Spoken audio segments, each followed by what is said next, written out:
தன்னுடைய மரணம் சீக்கிரமே நிகழ்ந்துவிடும் என்று டாக்டர் தன் மனைவியிடம் சொன்னதை மறைந்திருந்து கேட்ட ஒரு மனிதன் அவருடைய வாழ்வின் சிரிப்பு, சந்தோஷம் அத்தனையும் தொலைத்துவிட்டு கடைசியில் தனக்கு சொந்தமான எல்லாரையும் இழந்த பிறகு தனியாக நின்று தவித்து அவர் செய்தது என்ன? சப்ஸ்கிரைப் பண்ணிட்டு வாங்க, பார்க்கலாம். அது ரொம்ப பழைய வீடு. வேணுகோபாலின் முப்பாட்டனார் கட்டிய வீடாம். கட்டிய போது இருந்த மாதிரியே இப்போதும் அந்த வீட்டுக்கு மின்சார விளக்கெல்லாம் கிடையாது. வீட்டின் முன்புறமும் அந்த கூடத்து பகுதியும் தவிர பின்னம்பக்கத்தில் பெரும் பகுதி இடிந்து போய் இருக்கிறது. அந்த இடிபாடுகளுக்கிடையே வேணுகோபால் கூப்பிட்ட குரலுக்கு வந்து உதவி செய்கிற சில ஏழைகள் பொங்கி சாப்பிட்டுட்டு இருந்தாங்க. புழுதியை தட்டி சில நேரம் படுத்து கிடந்தும் அங்கே குடும்பம் நடத்தி கொண்டிருந்தார்கள். போன மாதம்தான் அவருடைய மனைவி வள்ளியம்மை காலமாகியிருந்தார். கடந்த ஒரு வார காலமாக வள்ளியம்மை வழி உறவுக்காரர்கள் சிலர் இங்கே வந்திருந்து அந்த உறவும் தீர்ந்து போய்விட்டது அப்படின்ற தீர்மானத்திலே போய்விட்டார்கள். இப்போது அவரது தயவில் அந்த வீட்டின் பின்னப்பக்க இடிபாடுகளில் குடும்பம் நடத்தி கொண்டிருக்கிற சில உறவில்லாத அந்த யாரோ சில அந்நியர்கள் தயவினால் அந்திம காலத்தை அவர் கழிக்க நேர்ந்திருக்கிறது. அவருக்கு வெந்நீர் கொடுக்கவும், 2 வேளை எதையாவது பொங்கி தரவும், இரவில் பால் காய்ச்சி கொடுக்கவும் வேணுகோபால் அந்த தனிமையில் தனக்குள் சிரித்து கொண்டார். அப்போது அவருக்கு அந்த வலி வந்தது. அவர் வழக்கம் போல தனது கையால் மார்பின் இடதுபுறத்தை பிசைந்து கொள்ளவில்லை. ஒரு வினாடி கண்களை மூடி ஆழ்ந்து சுவாசிப்பாரே, அந்த மாதிரியெல்லாம் சுவாசிக்கவில்லை. உதட்டை கடிக்கவில்லை. தடுமாறி எழுந்து போய் தண்ணீர் குடிப்பாரே, அது மாதிரி எழுந்து போகவும் இல்லை. எந்தவித சலமுன்னமும் இல்லாமல் அப்படியே உட்கார்ந்திருந்தார். ஆனால் அந்த வலிதான் என்ன மாதிரி அவர் இதயத்தை பிளக்கிறது, பிசைக்கிறது. இடதுபுறத்துக்கு அருகாமையில் விழாவுக்கு மேலே மார்பு எலும்புகளின் இடைவெளியில் அவர் இதயம்தான் என்னமாய் இடித்து துடிக்கிறது. அந்த சில வினாடிக்குள்ளே உடம்பெல்லாம் என்னமாய் வியர்த்து நனைகிறது. அப்போது அந்த சுப்பு மகள் ராசாத்தி அவருக்கு பால் கொண்டு வந்தாள். வேணுகோபால் இப்போதெல்லாம் இரவில் பால் மட்டுமே சாப்பிடுகிறார். சில சமயங்களில் ஒரு வாழைப்பழமும் சாப்பிடுவார். கொண்டு வந்த அந்த பால் பாத்திரத்தை அந்த ஸ்டாண்டின் கீழே வைத்துவிட்டு, தாத்தா பால் கொண்டாந்திருக்கேன், சூடாக இருக்கு, கொஞ்சம் பொறுத்து குடிங்க என்று சொல்லிவிட்டு அந்த சுப்பு மகள் ராசாத்தி ஒரு தூணிலிருந்து மறு தூணுக்கு அரைவட்டமாய் சுற்றி சுற்றி தாவி விளையாட ஆரம்பித்தாள். என்ன வேகமாய் சுற்றுகிறாள்! ஒரு காரியமும் இல்லாமல் மூச்சு இழைக்க இழைக்க எப்படி உடம்பை போட்டு வருத்தி கொள்கிறார்! என்ன அப்படி ஒரு விளையாட்டு! எல்லா விளையாட்டும் அப்படித்தான். மூச்சு இழைக்கிறது என்பதற்காக யார் விளையாடாமல் இருந்தார்கள்? விளையாடி விளையாடி இழைக்கிற மூச்சு விளையாடாமலே இழைக்க ஆரம்பித்தால்தான் அது வியாதி.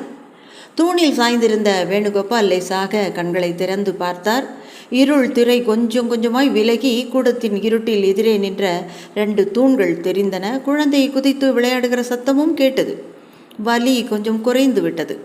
வேணுகோபாலனுக்கு தொண்டை காய்ந்திருந்தது. வழக்கம் போல தானே சென்று தண்ணீர் குடிப்பதற்காக எழுந்தார். ஆனால் முடியவில்லை. தூணில் சாய்ந்து உட்கார்ந்து கொண்டு, ஏய் பொண்ணே என்று முற்றத்தில் குதித்து கொண்டிருந்த அந்த சிறுமியை அழைத்தார். அதற்கு மேல் அவரால் பேச முடியவில்லை. தண்ணீர் வேண்டும் என்று சகியினால் காட்டினார். என்ன தாத்தா, கூப்பிட்டியா என்று அருகில் வந்தாள் அவள். அவரது சைகையை பார்த்து, பால் வேணுமா தண்ணி வேணுமா என்று கேட்டாள். தண்ணி என்று முனகினார் வேணுகோபாலர். வெந்நீரா பச்சை தண்ணியா என்று கேட்டாள். வேணுகோபாலால் பேச முடியவில்லை. இந்த நிலையின் பயங்கரம் தெரியாத அந்த சிறுமியின் பேதமையை அவர் ரசித்தார். விழிகளை உயர்த்தி அவள் முகத்தை பார்த்து லேசாக சிரித்தார். அவளுக்கும் அவரது நிலைமை ரசனையாக இருந்தது போலும். என்ன தாத்தா சிரிக்கிற, பச்சை தண்ணியா வேணும் என்று அவள் கேட்டபோது கிழவர் தலையை ஆட்டினார். சிறுமி துள்ளி ஓடினாள். அவள் வருவதற்குள் தனது உடல் கூட்டிலிருந்து உயிர் துள்ளி விடக்கூடாது என்று எண்ணினார் வேணுகோபாலன்.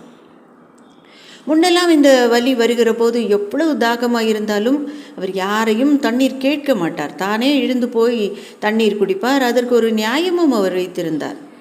மாரடைப்பால் இறந்து போன எல்லாருமே கடைசியாக தண்ணீர் தான் கேட்கிறார்களாம். தண்ணீர் வருவதற்குள்ளேயோ அல்லது கொண்டு வந்த தண்ணீரை 2 மிடரு குடிப்பதற்குள்ளேயோ அவசரப்பட்டு அவர்கள் இறந்து போயிருக்கிறார்களாம். அந்த தாகம் வரும்போது அவருக்கு அந்த நினைவு வரும்.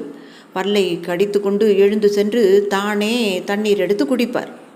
சிறுமி தண்ணீர் கொண்டு வந்தால் தண்ணீரை குடித்த பின்பு வலி முற்றாக குறைந்ததும் ஒரு நெடிய மூச்சு விட்டார் கிழவர். அப்போது அவர் செயலோடு இருந்தார், திமிரோடு இருந்தார். மாதத்துக்கு 20 நாள் அவர் பிரயாணங்களிலேயே கழிப்பார். அவருடைய தொழில் அப்படி. பம்பாய், அகமதாபாத் என்று சுற்றி கொண்டு இருப்பார். எல்லா பெரிய நகரங்களிலும் அவருக்கு தொடர்பு இருந்தது. இன்ன வியாபாரம் என்று சொல்ல முடியாது. வெற்றிலையிலிருந்து இரும்பு பெட்டி வரை விநியோகம் செய்கிற கமிஷன் ஏஜெண்டாக அவர் அலைந்து கொண்டிருந்தார். அவருக்கு அப்படி ஒரு முக்கராசியும் இருந்தது. ரொம்ப சாதுரியம் இருந்தது அவருக்கு. எந்த ஊருக்கு போனாலும் அந்த ஊர் பாஷையில் அவரை தூக்கி அடிக்கிற விதமாக பேசுவார். ஆங்கிலத்தோடு அவருக்கு எல்லா முக்கிய பாஷைகளும் சுத்தமாகவே தெரியும். இவ்வளவும் எப்படி கற்றார் என்று எவருக்கும் தெரியாது. அவர் பேச ஆரம்பித்தாரானால் முக்கால்வாசி பாஷை அவரது சிரிப்பு தான். அவரது தொழிலின் பிரதான மூலதனமே அந்த சிரிப்பு தான். அவருக்கு உடன்பாடு இல்லாத கொள்கையே கிடையாது. எதிராளி என்ன நினைத்து பேச ஆரம்பிக்கிறானோ அந்த நினைப்பையும் அதற்கு மேலும் அப்படியே பிரதிபலித்து அவன் நினைக்காத அளவுக்கு காரியத்தை சாதித்து கொள்வார். அதில் அவர் சமர்த்தர். அவரை யாரும் துன்புறுத்தவோ வருத்தவோ முடியாது. எல்லாருடைய சந்தோஷத்திலும் ஆனந்தத்திலும் தனக்கு பங்கு இருப்பதாக அவர் நினைத்து கொள்வார். எல்லாரையும் சந்தோஷப்படுத்துவது தனது கடமை என்றும் அவர் நம்பி இருந்தார். நாடகத்தில், சினிமாவில் வருகிற காமெடியன் எப்படி சிரிப்பு முட்டுவதற்கு மட்டும் இருக்கிறானோ அதே மாதிரி வாழ்க்கையில் அவர் இருந்து வந்தார். அப்படி இருப்பதை வாழ்வின் லட்சியம் போல அவர் கடைபிடித்து வந்தார். எல்லாரும் சந்தோஷமாக இருக்க வேண்டும். வீடு தங்காமல் நாடு முழுவதும் சுற்றி வந்த வேணுகோபாலனுக்கு குழந்தைகள் அதிகம் இல்லாவிட்டாலும் பொறுப்புகள் நிறைய இருந்தன. அக்காலத்திலே ஒரு விதவை தமக்கை, அவளது 2 பெண் குழந்தைகள், 10 வருஷத்துக்கு முன்னால் ஒரே வருஷத்தில் ஒருவர் பின் ஒருவராக இறந்து போன அவரது தாய் தந்தையர், அவரது ஒரு பொண்ணும் பையனும் வீடு நிறைந்து இருந்தார்கள். அந்த தைரியத்தில் வீட்டை பற்றி கவலையே படாமல் ஊர் சுற்றி கொண்டிருந்த வேணுகோபாலனை திடீர் என்று சிறகை வெட்டி கூட்டில் அடைத்தது மாதிரி வீட்டை விட்டு வெளியேறாதபடி படுக்கையில் முடக்கி போட்டு விட்டார்கள் டாக்டர்கள். பிரயாணம் போவதையும் கூட்டம் கூட்டமாக ஜனங்களை பார்ப்பதையும் பல்வேறு பாஷை பேசக்கூடிய பல வேறுபட்ட மனிதர்களோடு தன்னை இணைத்து கொண்டு சொந்தம் கொண்டாடுவதையும் வாழ்க்கையின் பயனாக அனுபவித்து கொண்டிருந்த ஒரு மனிதனுக்கு அது எவ்வளவு பெரிய கொடிய தண்டனை! எல்லாரையும் சிரிக்க வைப்பதே தனது லட்சியமாக கொண்டிருந்த வேணுகோபாலன் சிரிக்கவே தெரியாத மனிதராகிவிட்டார். அப்போது அவர் திருச்சூரில் இருந்தார். ஏதோ பாக்கு வியாபாரத்துக்கு பேரம் பேச வந்திருந்தார். கோவிலுக்கு போய் வரிசையாக நின்றிருந்த யானைகளை பார்த்துவிட்டு வந்தார். வருகிற வழியில் வெற்றிலை பாக்கு போட்டுக்கொண்டார். அந்த பச்சை பாக்கு அவருக்கு ரொம்ப பிடிக்கும். துவர்ப்பு நெஞ்சில் அடைத்தது. பிறகு வலித்தது. வலி தாங்க முடியவில்லை. டாக்டரிடம் போனார். வேணுகோபாலனுக்கு வலி வந்தபோது அது இதயத்தில் தான் என்று முதலில் தெரியாது, மார்பிலே வலிப்பதாகத்தான் நினைத்து கொண்டிருந்தார். அந்த டாக்டர் அவரை பரிசோதித்த பிறகு அவருக்கு இருதயம் பலவீனமாக இருப்பதாகவும் அது முற்றியிருப்பதாகவும் சொன்ன பிறகு அவர் இப்படி தனிமையில் அலையக்கூடாதென்றும் அதிர நடக்கக்கூடாதென்றும் அவருக்கு ஆலோசனை கூறப்பட்ட பிறகுதான் அந்த வலி தனது இதயத்தில் என்பதை வேணுகோபாலன் அறிந்தார். அதன் பிறகு அந்த 25 வருட காலமாக எப்போதாவது வருகிற அந்த வலியையும், அந்த வலி இல்லாத சமயத்தில் தனது பலவீனமான இதயம் எந்த வினாடியும் நின்று விடலாம் என்கிற நினைப்பும் தவிர, அப்படி நின்றுவிட்டால் யார் யார் என்ன செய்ய வேண்டும் என்பதை அவரவருக்கு சொல்ல முடியாத பயத்துடன் ஒவ்வொருவரையும் பார்த்து ரகசியமாய் சில சமயங்களில் கண் கலங்குகிறவராகவே வாழ்ந்திருக்கிறார். ஆரம்பத்தில் ரொம்ப காலம் வரைக்கும் அந்த இதய வலியை பற்றிய பயம் யானை மாதிரி பூதாகரமாக அவரை பயமுறுத்தி கொண்டே இருந்தது. நாளாக அந்த வலி வந்து வந்து இதோடு உன் கதை முடிய போகிறது என்று பயங்காட்டி ஓட அந்த பூதாகரமான யானை அவர் மனதில் ஒரு திருட்டு நாய் மாதிரி உருவகம் கொண்டது. ரொம்ப அசிங்கமாக எச்சில் ஒழுகும் நாகை நீட்டிக்கொண்டு வெறி கலந்த கண்களை ஏற செருகியவாறு ஆள் அசருகிற நேரம் பார்த்து அவரது கையளவு பரிமாணம் உள்ள மிருதுவான புஞ்சையான, ஆனால் அவருக்கு ரொம்ப முக்கியமான அவரது வாழ்க்கையின் உணர்ச்சிகளை எல்லாம் ரகசியங்களை எல்லாம் துடித்து கொண்டிருக்கிற ரொம்ப உயர்வான அந்த இருதயத்தை கேவலம் ஒரு கரித்துண்டு மாதிரி கவிக்கொண்டு ஓடுவதற்கு காத்து நின்று பம்மி பம்மி நெருங்கி வருகிற அந்த திருட்டு நாய் மாதிரி அந்த பயம் அவருக்கு வந்தது. 25 வருடமாக அந்த திருட்டு நாயை விரட்டி விரட்டியே காலம் கழித்து கொண்டிருக்கிறார் என்றாலும் ஏதோ ஒரு நேரத்தில் அவர் அசரப்போவதும் அது அதை கவிக்கொண்டு ஓடப்போவதும் நடக்கப் போகிற காரியம்தான் என்று நினைக்கிற போது அவருக்கு உடம்பெல்லாம் வியர்வையில் நனைந்து போகிறது. கடைசியாக அந்த பெரிய டாக்டர் மேனன் வேணுகோபாலனின் மனைவி வள்ளியம்மையிடம் சொன்னதை அவருக்கு தெரியாது என்று ரகசியமாக அவளிடம் அவர் சொன்னதை இவர் மறைவாக நின்று கேட்டார். அந்த டாக்டர் அவளிடம் இவருக்கு தெரியாமல் ஏதோ சொல்ல போகிறார் என்று தெரிந்துட்டு அப்படி சொல்வதற்கு வசதியாக அவர்களுக்கு ஒரு தனிமையை தந்து அறையிலிருந்து அப்படியே வெளியே போகிறவர் மாதிரி பாவனை காட்டி மூடிய கதவின் பின்னாலே போய் நின்று கொண்டு அவர் சொன்னதை இவர் கேட்டார். அந்த டாக்டர் ரொம்ப கரார் பேர் வழியாய் வீணான நம்பிக்கைகள் தந்து இழுத்தடித்து கொண்டு இருப்பவர் அல்லவாம். தன்னை பற்றி அவருக்கே அப்படி ஒரு நம்பிக்கை. அவர் வெட்டு ஒன்று துண்டு இரண்டாக சொல்லிவிட்டார்.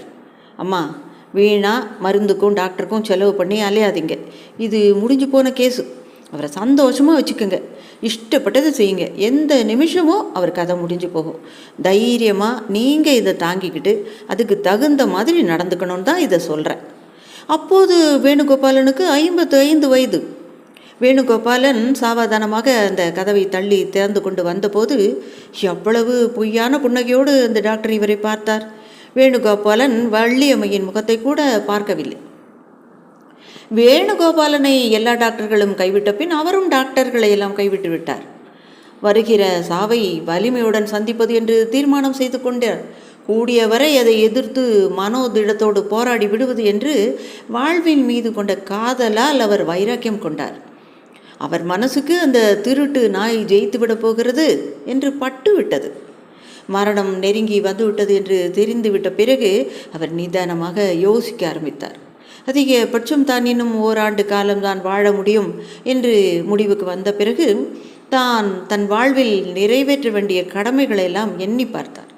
வாழ்க்கையை ஒரு பிரயாணமாக கொண்டு காலமெல்லாம் ஊர் சுற்றி திரிந்து கொண்டிருந்த வேணுகோபாலன் இப்போது முடங்கி கிடக்கும் வீட்டையும் இதில் நெருக்கமாக தன்னோடு பிணைந்து விட்ட சுற்றத்தையும் பற்றி கண் கலங்க யோசித்தார். அவர்கள் அவரிடம் காட்டுகின்ற அதிகபட்ச கனிவுகளிலும் அன்பான வார்த்தைகளிலும் அவர்கள் மறைத்து வைத்திருக்கிற அந்த ரகசியத்தை ஒரு கசந்த சிரிப்புடன் அவர் புரிந்து கொண்டார். தான் புரிந்து கொண்டதை அவர்கள் காணாத வண்ணம் தானும் அந்த பொய்யில் கலந்து கொண்டார். தனக்கு நேரப்போகும் அந்த பயங்கரத்தை நினைத்து பார்ப்பார். வயதான தாயும் தந்தையும் இந்த வயதில் தங்களுக்கு வராத சாவு இவனுக்கு வந்தது என்று கதறி துடிப்பதை பார்ப்பார். வள்ளியம்மை முட்டி மோதி அழுவதை பார்ப்பார். தன் தமக்கை வாழ்க்கையில் தனக்கு ஏற்பட்ட இழப்புகளின் சோகங்களை எல்லாம் இதிலே இழைத்து கொண்டு அழுவதை பார்ப்பார். ஊரிலிருந்து பேரன் பேத்திகளோடு மகள் வருவாளே, மகனும் மருமகளும் எல்லாம் வந்து நின்று துக்கம் கொண்டாடுவார்கள் என்றெல்லாம் நினைத்து கொள்ளும்போது இத்தனை கும்பலின் நடுவே இத்தனை சொந்தங்களின் நெரிசலில் வாய்விட்டு அழவோ மார்மீது விழவோ சொந்தமில்லாமல் ரகசியமாய் தன்னுள்ளேயே மருகி உரிமையற்று ஓர் ஓரமாய் ஒதுங்கி நிற்பாளே அவளையும் நினைத்து நினைத்து அவர் உருகுவார். அவளுக்கும் அவருக்கும் என்ன உறவு?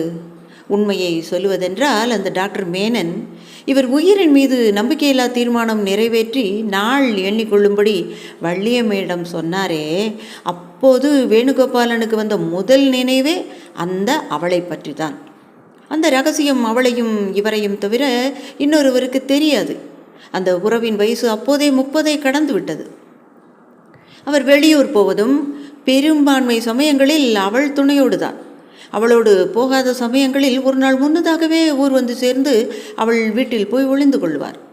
அவள் உறவை விடவும் இனிமையானது வேறு ஒன்றும் இல்லை என்று ஒப்புக்கொள்வது வள்ளியம்மைக்கு தான் செய்யும் துரோகம் என்று எண்ணிய அச்சத்தால் தன்னைத்தானே அவர் ஏமாற்றி கொண்டிருந்தார். அவர் எந்த நேரத்திலும் செத்து போய்விடலாம் என்று டாக்டர் சொன்ன ரகசியத்தை அவர் ஓடி சென்று அவளிடம்தான் முதலில் சொன்னார். அவள் அழுதாள். அவருக்கு தெரியாமல் அவரோடு இரத்த பந்தமுடையவர்களும் சுற்றுத்தாரும் ஒருவருக்கொருவர் பரிமாறிக்கொள்ளும் அந்த ரகசியத்தை அவளிடம் அவரை தவிர வேறு யார் போய் சொல்லப் போகிறார்கள்? எனவே தான் மற்றவர்களிடம் தான் அறியாத ரகசியமாக பாவனை செய்து கொண்டிருக்கும் அந்த செய்தியை அவரே ஓடி போய் அவளிடம் சொன்னார். அவள் எப்படி அழுதாள்! இல்லைங்க, உங்களுக்கு முன்னே நான் செத்து போயிடுவேன் என்று அப்போதே அவள் தீர்மானமாக சொன்னாள்.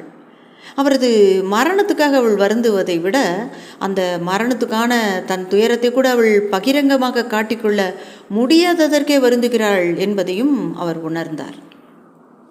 வேணுகோபாலனின் வீட்டுக்கு அவள் எப்போதாவது வருவாள். இந்த வீட்டு மனிதர்களும் ஊராரும் அவள் மீது மிகுந்த மரியாதை வைத்திருந்தார்கள். எவ்வளவோ சொந்தமும் வசதிகளும் இருந்தும் கூட வேணுகோபாலை ரகசியமாக சந்திக்கிற அந்த ஒரு உறவின் பொருட்டே அவள் ஒரு துறவி மாதிரி இங்கே தனிமையில் வசிக்கிறாள். இதில் அவர்கள் இருவரும் சம்பந்தப்பட்ட 2 குடும்பங்களின் கௌரவமே அடங்கி இருக்கிறபடியால் அது ரகசியமாகவே புதைக்கப்பட வேண்டிய விதி என்று அவர்கள் இருவருமே தீர்மானம் செய்தார்கள். அது மாதிரி சந்திப்புகளின் போது அவர்களில் யாருக்கேனும் திடீரென்று தோன்றும், எந்த வேளையிலும் அந்த மரணம் வரலாம் என்றாரே டாக்டர். அந்த ரகசியமான சந்திப்பு வேளையில் அது அந்த மரணமே அந்த ரகசியத்தை அம்பலமாக்குகிற ஒரு நிகழ்ச்சியாக அமைந்து விட்டால், அந்த நினைப்பு வந்த மாத்திரத்தில் அவர்கள் இருவரும் அவசரமாக பிரிந்து விடுவார்கள்.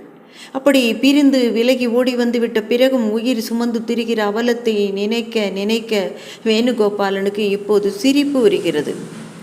கடைசியில் ஒரு சமயம் வேணுகோபாலன் ஒரு முடிவுக்கு வந்தார். வள்ளியம்மை மட்டும் யார்? என் மனைவிதானே. என் வாழ்வில் சம பங்கு கொண்டவர்கள் தானே. இவள் மீது அன்பு இல்லாததாலோ, இவளோடு வாழ்ந்த தாம்பத்தியத்தில் குறை கண்டதாலோ இவளுக்கு போட்டியாக ஏற்படுத்தி கொண்ட உறவல்லவே அது. ஆனால் இதனை எப்படி புரிய வைப்பது? யாருக்கு இது புரியும்? ஆனால் எனது மரணம் வள்ளியம்மைக்கு மட்டுமாவது இதை புரிய வைக்க வேண்டும் என்றெல்லாம் யோசித்து 25 வருடங்களுக்கு முன்னால் கடுமையான இருதய வலி வந்த ஒரு நாள் இரவெல்லாம் உட்கார்ந்து ஒரு உயில் எழுதினார். 4-5 பக்கங்கள் தான் எழுதினார். அதற்குள் பொழுது விடிந்து விட்டது. அவ்வளவு யோசித்து அந்த உயிலை எழுதினார். தன் இருதயத்தையே திறந்து பிளந்து காட்டிய மாதிரி எழுதி விட வேண்டும் என்ற ஆதங்கத்தோடு எழுதினார். தனக்கு தெரிந்த அளவு இலக்கிய நயத்தோடு எழுதினார். வள்ளியம்மை அதை எங்கு வைத்திருப்பாள் என்று இப்போது யோசித்தார் வேணுகோபால். 25 வருடங்களுக்கு முன்பு நான் செத்து போயிட்டேன்னா முதல் காரியமாக இதை திறந்து படிச்சுப்பாரு, அழறதெல்லாம் அப்புறம் வச்சுக்கோ என்று சொல்லி அதை அவள் வசம் கொடுத்த போது அந்த ரகசியம் அவருக்கு தெரிந்து விட்டது என்று அதிர்ந்து நின்றாள் வள்ளியம்மை. வள்ளி, நீ ரொம்ப தைரியசாலி, அழாத. எல்லார் கதையும் முடிகிற கதை தானே. நான் உயிரோடு இருக்கிற போது இதை திறந்து பார்க்கறது இல்லைன்னு சத்தியம் பண்ணு என்று சத்தியம் வாங்கி கொண்டார். அவருக்கு சத்தியம் செய்து கொடுத்த போது வள்ளியம்மையும் அவளை மாதிரியே சொன்னாள், இதை திறந்து பார்க்குற நிலைமை எனக்கு ஏற்படாமல் நான் சுமங்கலியாக உங்களுக்கு முன்னாலே போயிடணுங்க. பின்கட்டிலிருந்து சில பேர் பாய் தலையகணிகளோடு கூடத்தை கடந்து திண்ணைக்கு படுக்க போனார்கள். சுப்புமகள் ராசாத்தியும் வேறு சிறுமிகளும் கூடத்தில் வேணுகோபாலுக்கு எதிரே பாய் விரித்து படுத்து கொண்டார்கள். தூண் அருகே மாட்டியிருந்த அரிக்கன் விளக்கை எடுத்துக்கொண்டு கூணல் முதுகுடன் நடந்து கூடத்து அறைக்குள் போனார் வேணுகோபாலன்.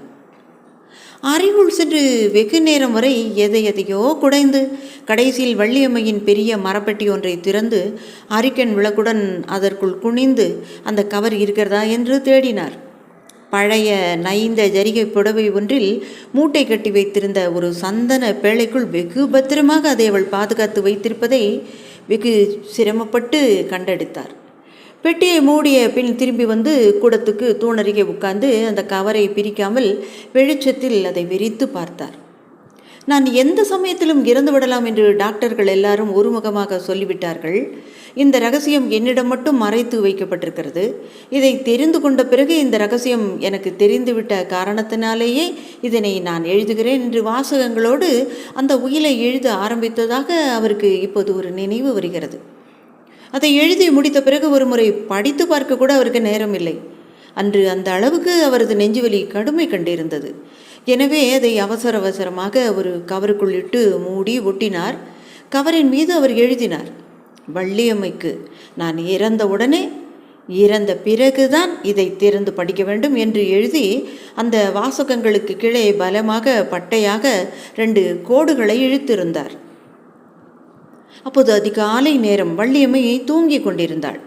அந்த அறையில் அவள் பக்கத்தில் உட்கார்ந்துதான் இரவெல்லாம் அதை எழுதினார். அவர் எழுதி கொண்டிருக்கும்போது 2 முறை அவள் தூக்கத்தில் இருந்து விழித்து, நீங்கள் தூங்கலையா, நாளைக்கு எழுதப்படாதா என்று கேட்டாள். அவளுக்கு என்ன தெரியும், இதை எழுதி முடிப்பதற்குள்ளாக கூட அவர் கதை முடிந்து போகலாம் என்ற அச்சத்தோடு அவர் இதை எழுதினார் என்பது. அந்த உயிலில் தன் மரணத்தை பற்றி மிகவும் துச்சமாக அவர் எழுதியிருந்தார்.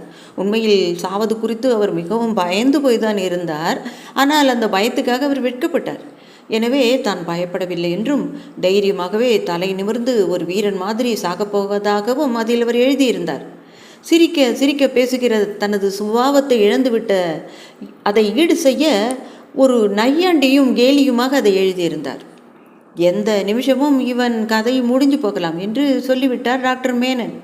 இதை சொல்ல டாக்டர் எதுக்கு, என் கதை முடியும் முன் இந்த டாக்டரின் கதை கூட முடிந்து போகலாம். மனுஷ ஜீவிதத்தின் கதையை அப்படித்தான், எவன் கதையும் எப்போதும் முடிந்து போகலாம்.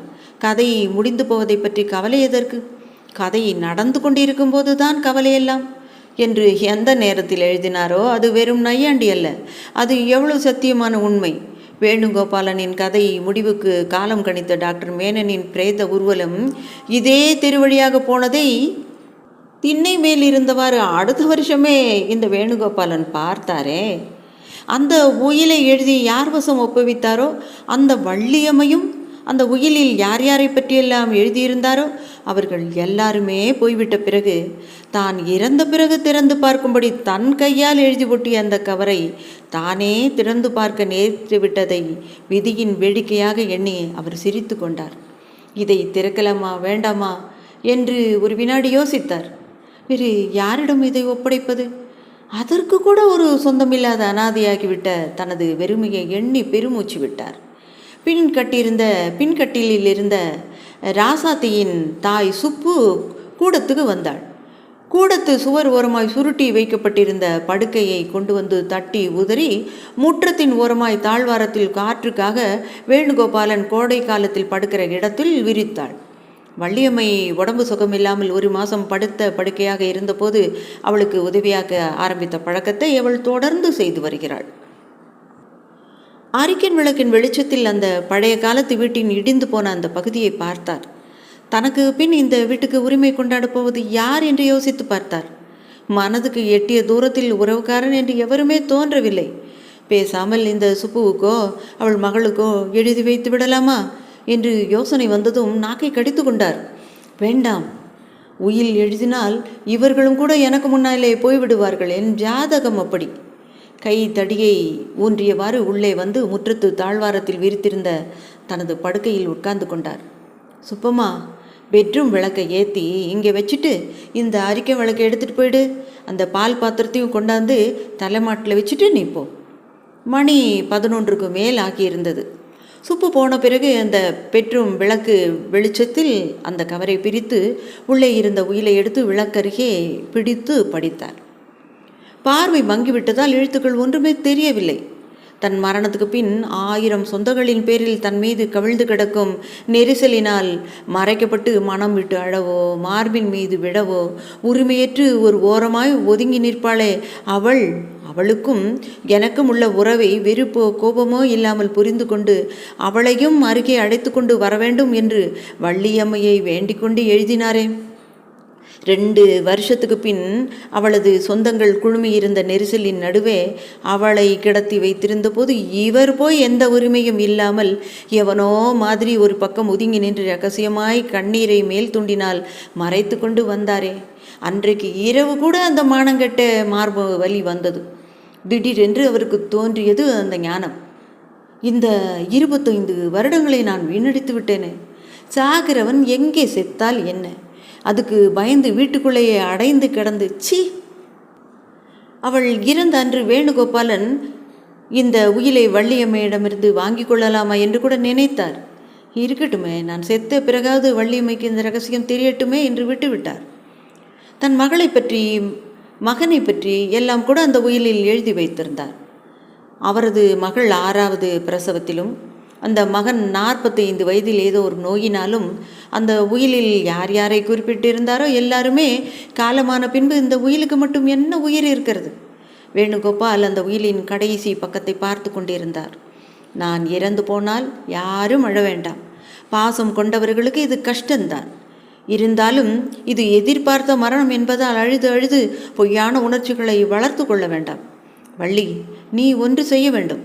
நம்ம வீட்டு கிராம்ஃபோன் பெட்டியில் ராஜரத்னம் பிள்ளையோட நாதஸ்வர பிளேட்டை போட்டு கல்யாண ஊர்வலம் மாதிரி மங்களகரமாக என் பிணத்தை எடுத்துக்கொண்டு போக ஏற்பாடு செய்யணும் என்று எழுதியிருந்த அந்த வரிகளை சிரமப்பட்டு படிக்கிற மாதிரி அந்த காகிதங்களை வெறித்த பார்வையோடு நினைவுபடுத்தி கொண்டார். வேணுகோபாலன் பரிதாபமாக பெருமூச்செறிந்தார். இப்போது அவர் இறந்து போனால் அழுகுவதற்கு யார் இருக்கிறார்கள்? யாரும் அழ வேண்டாம் என்று எழுதி வைத்த இந்த உயிலல்லவா இன்று பொருளற்று அவசியமற்று இறந்து போய்விட்டது. வேணுகோபாலனுக்கு சிரிப்பு வந்தது.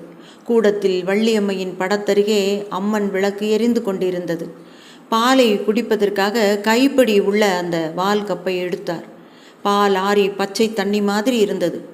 கையில் இருந்த காகிதங்களை பெட்ரூம் லைட்டில் நீண்டு எரியும் சுடருக்கு கீழே பிடித்தார். காகிதம் சுருண்டு கரிந்து குப்புக்கென்று எரிந்தது.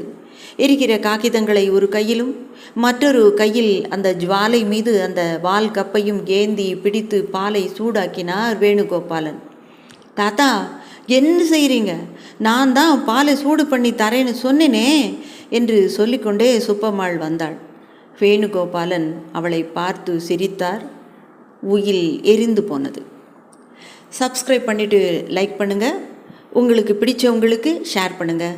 ராஜி ஸ்டோரிஸிலிருந்து உங்கள் நான். நன்றி.